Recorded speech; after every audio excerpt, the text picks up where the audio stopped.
Yeah. Okay, I'm Nate too. Nate one over there. Growing up, I made a lot of poor life decisions. I had very bad habits. I was very inactive and I was very picky with food, both with quantity and quality. I'd always leave food in the plate. I'd always complain whenever I didn't like the food, and I always waste food. Growing up, I felt I was a very sickly and lethargic child. I didn't want to go outside because I'd always be tired, and I had asthma growing up, so that added on to it. One day, I felt particularly weaker than usual, and I just shrugged it off because I thought it was a normal fever. You could wake up the next morning, and I'll be gone. That night, I woke up in the middle of the night with my whole body aching, and I was burning up. And I went to my parents, and they rushed me to the ER.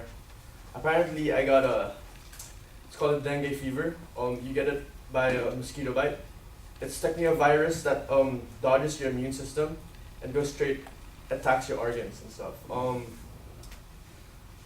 I was confined in the hospital for about a week, and then during that 7 day span, that was the most brutal and most challenging 7 days of my life. While you were confined, every 3 hours they take your blood sample to check your platelet level, because when you have dengue fever, it goes dangerously low, to the point where the body has a hard time fighting against diseases because your immune system is down because of the platelet level.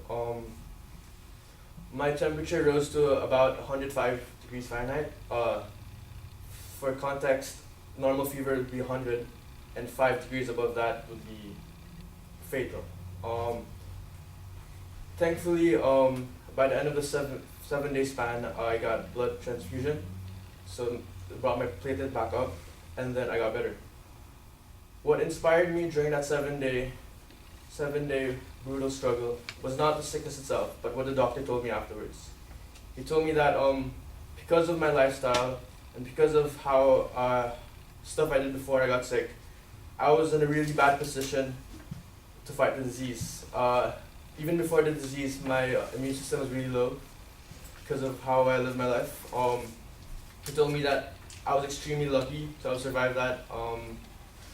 He told me that if I don't change anything on my lifestyle, next time you get it, you might die. And that really hit me. And I remember going out of his office, I saw a quote on the side of his room. It was a pretty cheesy quote, but then it resonated with me very well. The quote was, "We are all faced with a series of great opportunities brilliantly disguised as impossible situations." I forgot who said that quote, but then it really hit me. And then after that day, my whole outlook and how I lived my life was differently. I ate better. I started more active. I did a lot of things more differently. One other quote that really hit me along the way was, "The best way to predict the future is to create it." So if you set yourself up for success, you might be surprised of what you'll be able to do.